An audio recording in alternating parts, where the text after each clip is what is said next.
అస్మద్గురు శ్రీ శ్రీ శ్రీ కైవల్యానంద సరస్వతి స్వామివారి పాదపద్మము ప్రణామము చేస్తూ ఈ వార ఫలితాలు తెలియజేస్తాను.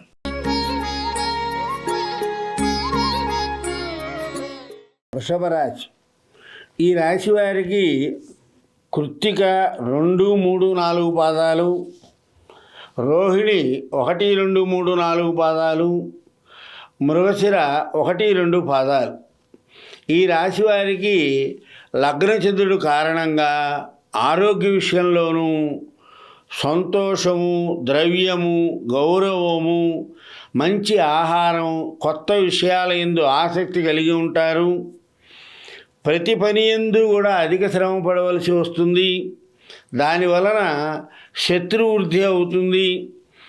ధననాశనం ఎక్కువ జరిగే అవకాశం ఉంది కాబట్టి చాలా జాగ్రత్తగా ఉండాలి. ఈ వారం ఈ రాశి వారికి మాతృసుఖము, ధనధాన్య వృద్ధి, స్వబుద్ధి చేత కార్యసిద్ధి, శుభకార్యసిద్ధి, ఆనందంగా ఉండాలి అనుకుంటూ ఉంటారు.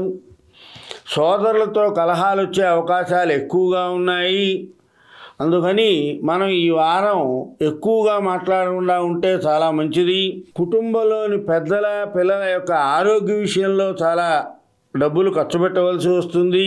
జాగ్రత్త అవసరం. సంకల్పించిన పనులన్నీ కూడా సత్ఫలితాలను ఇస్తాయి. దాని మూలంగా సంతోషంగా ఉంటాము. ఏకాదశిలో శని మూలంగా ఆరోగ్యము, అర్ధలాభము చేకూరుతుంది. ఫైనాన్స్ వ్యాపారస్తులకి లాభదాయకమైన కాలం ఇది. నూతన ఉద్యోగ ప్రయత్నాలు చేసే వాళ్ళందరికీ కూడా లాభదాయకంగా ఉండి సత్ఫలితాలను ఇస్తాయి. విదేశీ ప్రయాణం చేయాలనుకున్న వారు కూడా ప్రయత్నాలు సాధించవచ్చు. అనవసరమైన విషయాల్లో పాల్గొవద్దు, మాట పడాల్సి వస్తుంది.